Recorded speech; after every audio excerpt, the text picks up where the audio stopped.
আজকে আমরা একটি কৃষিগুচ্ছে আসা ২০-২১ সেশনের প্রশ্ন সলভ করব। প্রশ্নটা দেখতে সহজ মনে হলো, একটু ট্রিকি আছে। চলো আমরা সলভ করি। তাহলে ১ম এ প্রশ্নটা সলভ করার সাথে আমরা কিছু কনসেপ্ট দেখে নিই প্রশ্নটা রিলেটেড। প্রশ্নটা কি বলছে? একটি ত্রুটিপূর্ণ থার্মোমিটার, বরফ বিন্দু দেওয়া আছে, স্টিম বিন্দু দেওয়া আছে। ওই থার্মোমিটারে এত সেলসিয়াস প্রদর্শন করে, তাহলে ফারেনহাইট স্কেলে তাপমাত্রা কত? তাহলে আমার এখানে দেখে যাচ্ছে কি কোন স্কেলে বের করতে বলছে? ফারেনহাইট স্কেলে। ওকে, তাহলে আমরা এর সম্পর্কে আমরা কনসেপ্টটা কি জানি? যে সেলসিয়াস 100 মাইনাস 0, ফারেনহাইট বরফ বিন্দু হচ্ছে 32, স্টিম বিন্দু হচ্ছে 212 মাইনাস 32, আর যদি কেলভিন বলে তাহলে হচ্ছে 273.13, আর স্টিম বিন্দু হচ্ছে 373 মাইনাস 273। তাহলে এর সাথে হচ্ছে আমরা কি এই ৩ টা হচ্ছে আমার কি আইডিয়াল স্কেল। এর সাথে আমরা অজানা যেকোনো স্কেলের আমরা হচ্ছে কি থার্মোমিটার মাপতে পারি। যেমন হচ্ছে বরফ রোদের জন্য, তারপরে যেকোনো ত্রুটিপূর্ণ, ঠিক আছে? তাহলে সেটাকে আমরা কি দ্বারা ডিনোট করি থিটা। তাহলে একটা হচ্ছে কি থিটার আইস থাকে, থিটা আইস মানে হচ্ছে কি বরফ বিন্দু, আর একটা হচ্ছে কি থিটা স্টিম মানে হচ্ছে কি স্টিম বিন্দু, আর একটা হচ্ছে থিটা আইস। ঠিক আছে?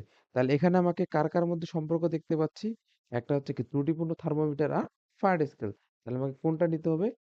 F-32 divided by 180। তাহলে থেটা বলতে কি ওই থার্মোমিটারের টেম্পারেচার 52 ডিগ্রি সেলসিয়াস। তাহলে বরফ বিন্দু কত? 5, ঠিক আছে? এবং স্টিম বিন্দু কত? 99, আর বরফ বিন্দু হচ্ছে 5।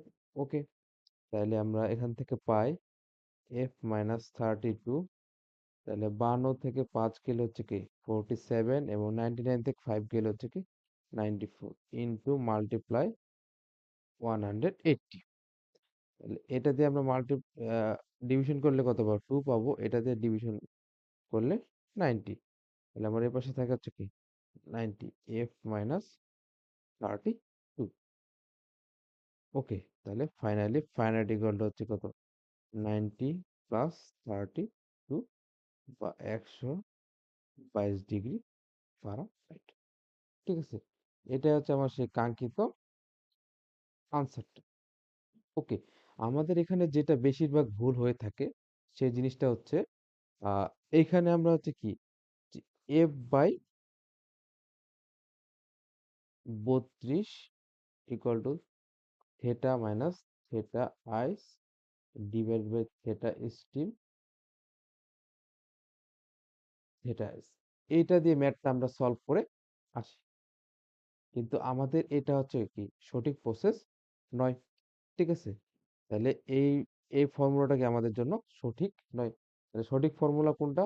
সঠিক ফর্মুলা হচ্ছে আমার কি এইটা।